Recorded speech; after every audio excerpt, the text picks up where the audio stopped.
excited to talk U.S. history today. I tell you, I know for years, I can remember, talking to my colleagues in Spartanburg County, and folks would go, what about U.S. history? It's just not where we want it, what's going on? And you've probably had those conversations too.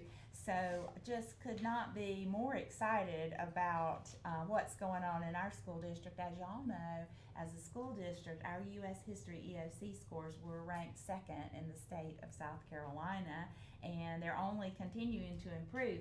When we look at the U.S. history learning, student learning over time here at Bowling Springs High School, for example, in 2022, your students scored in the top 35% of all students, who were learning about U.S. history and taking the EOC test. And then in 2023, your students' learning and subsequent achievement, they scored in the top 11%.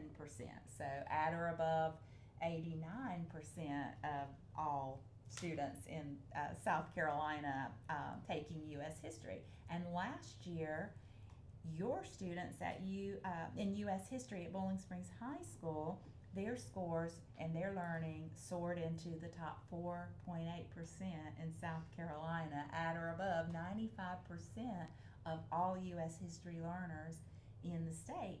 So in a few years' time, you've been able to help your learners achieve at exceptionally high rates of learning, and no doubt that that's going to continue.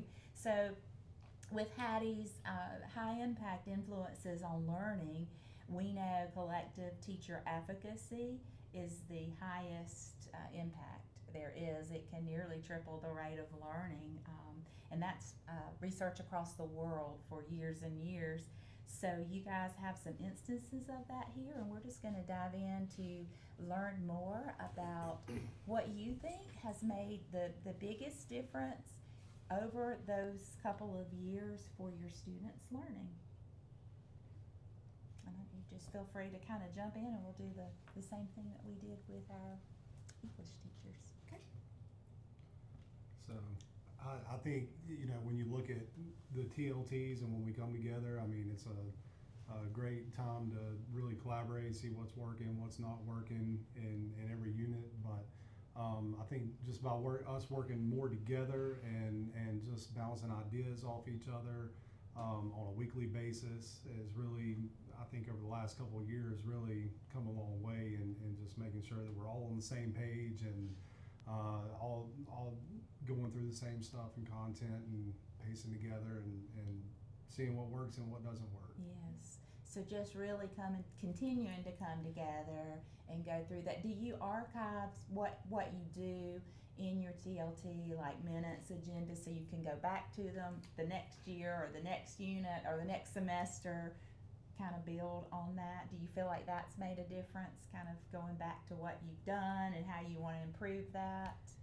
I think so. We go back all the time and look to see, we just finished up Unit 4, and so today when we leave, we'll go and look at the scores for Unit 4, and then we'll go back to last semester and see where the students were in Unit 4 last semester, and then, last year, how are they going to go? So we constantly look back and see, okay, did the changes we made last time when we were at the same place in the curriculum, is it better or worse?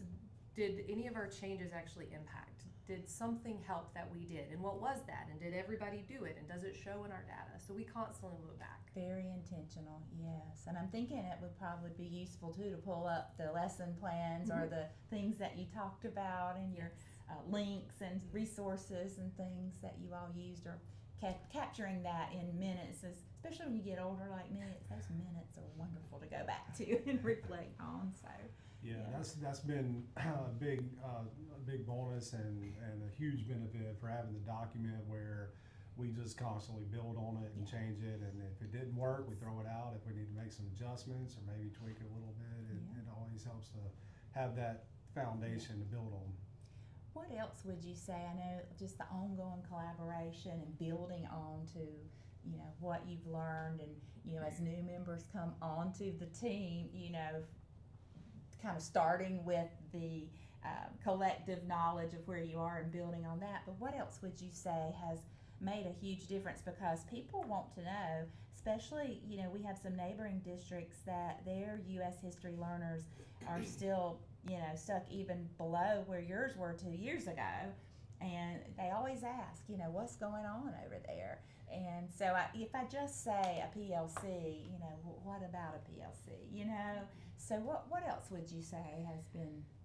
I would say, Really as important. the newest person on our team, it's been really helpful to have them because they are very willing to share everything. Everything that we do is all shared. All of our tests, all of our resources, everything. We share a pacing guide, we pace together, we stay together.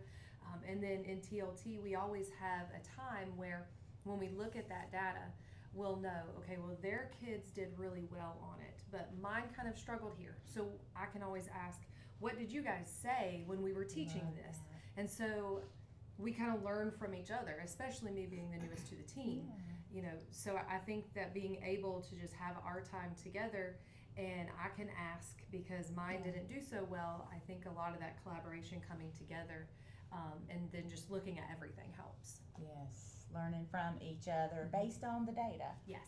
Yeah, love that. What would you say, Will? Being very intentional. So in the way that we teach, we're very intentional in highlighting the way that it would show up on the EOC. Yes. And so we always try to hit those buzzwords that show up in the standards a lot because that's what's always going to be mentioned on the EOC. And so every time we teach, we're always very, very direct in what we want them to know. And so Yeah. that's what's helped a ton. That's wonderful. That intentionality, the collaboration, learning from where you've come, former students you've learned from, so you can kind of, Yeah. I guess, prepare those scaffolded lessons in Yes. advance, but Mhm. then try to scaffold them in the moment as Right. well. So learning from all those things, but that intentionality Mhm. of the key things that you know are going to be Right. on there. Right. The way that they word it, we try to hit that pretty hard. It's very important. Anything else that you would say from a U.S. history perspective you think has really made the difference in students' levels of learning? Because it's really extraordinary how quickly you guys have been able to rise to this level with your kids. I think the big thing is students know whether or not they go to Miss Daniels or they go to Mr. Holmes or Coach Martin or me. Like any room they go in, we're covering the same thing the same way. They're going to get the same content, and they're in routines, and you get them in that routine early. They know what they're getting when they come into the class. It doesn't matter what teacher. Yes. And that also helps with just figuring out again what works and what doesn't when we meet every week with the TLT. But it's routine, I think, is key to getting the students to where they know what they're expected to do when they come in. They know exactly what's going to happen, and they know what to expect at the end of the unit or the end of the standard. They know exactly what's going to happen. So you're maximizing instructional time because they learn the routines quickly, they get Right. into the routines, and you Yes. jump right into the learning. Yes. Love that. Yeah. Trajectory changing schools look at doing that. I mean, you know, let's teach them consistent procedures, routines. Let's get to the learning. We got so much time. Let's get all the juice out of there. And I love, you know, people, thought leaders write about a guaranteed and viable curriculum for all kids. And what does that really mean? Well, it really means something to you guys because it doesn't matter which teacher your child gets. They're going to have a guaranteed and viable curriculum. It's going to be taught in due time to help them master the standards. And, you know, they're going to have great teachers who have, you know, a little different in how they might present it, but some similarities too. And they're all pacing and working together and collaborating together. So kudos on that. That's amazing. It's almost like you're lifting each other and pushing each other forward as you keep sharing and growing, and your kids are the benefactors of that. And I'm wondering too, have you noticed a difference at all in just, I guess, your feelings as a teacher or how you feel about the work that you do? Has any of that changed, especially those of you guys who've done it for a few years now from the beginning? Because I can remember this was all kind of new a few years ago to all of us, right?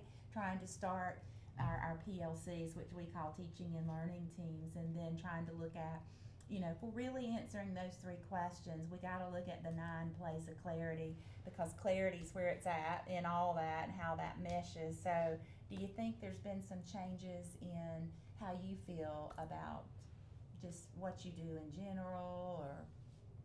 Yeah, I think so. With this being my second year on the team, you know, it makes you definitely respect how long these guys have been doing this. I think one of the keys for that is our administration and our teacher coaches. They do such a good job in just letting us have it. Yes. And so knowing that we have the respect to, Yes. they trust us with this, because, you know, an EOC course is a really big deal.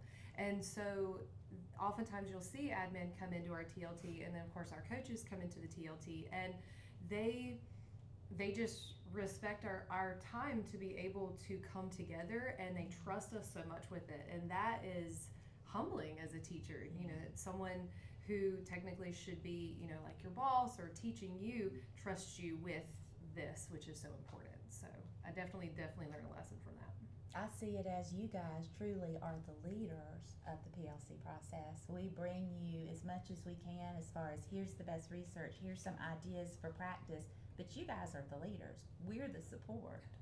You know, it's truly teacher leaders. It changes that whole thing, you know, of what leadership is truly all about. Because what is the whole point of leadership in education? Student learning. You know, so you guys are leading that and sharing that, and that's huge. It truly is. What if you had to really encapsulate maybe 2 or 3 things that you think that you would want to share with folks across our district or anyone that sees our recording that you think has been the most powerful for driving student learning? What would you say if you had to encapsulate that in a few things? And it could be something you've talked about. Data is everything. That's what informs what we're gonna do. That informs what we've already done. Daniel's hit on it pretty well, but going back through what our scores were last semester versus last year versus 3 years ago. And so data is going to be the number 1 predictor. It's the number 1 teacher. All right, data teaches us just as much as it does the students. And so we take that data and we make it competitive. So you outscored second block this test, but you know, last test they beat you. And so what are we gonna do to get better? What are we gonna do to improve that? I have my CP kids a lot of times compete with my honors kids, because a lot of times they'll try to beat each other at the honors level. Yeah. And so data is going to be absolutely essential in every way that you can imagine, and ways that we probably haven't imagined yet. So any way that we could look at things like previous scores and things that they typically historically struggle with, that's what we usually use to inform our kind of strategy. I love that. So constant data or evidence Constant, of student every day. learning, and then making it fun. Yeah, friendly competition. Yeah. But what's the competition about? It's about learning, and it just drives you to want to even get better and Yep. do better. It's very motivating here, Yeah. I would say. Yeah. You know, it's a positive competition. You know, like, okay, we can do this. Let's do it a little bit more. You Yep. know, and look, your kids did that. Now mine are going to do that next semester or next, unit test, what have you. I love that. What else would you say if you had to say one more thing? I think it's also important to just emphasize that you gotta love what you teach. I mean, I think we all have a passion for teaching history, talking about history, telling good stories, connecting it to why things change throughout history, how things improve throughout history. Really getting the students to buy in on just the love of our nation's past and how we show that we work through struggles, we compromise, sometimes we fight, we heal, we come back together.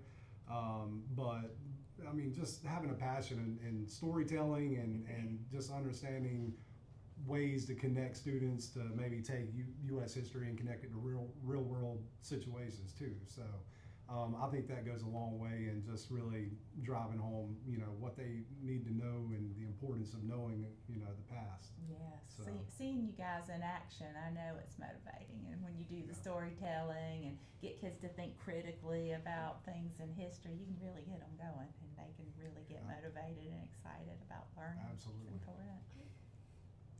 All right, anything else? shot at.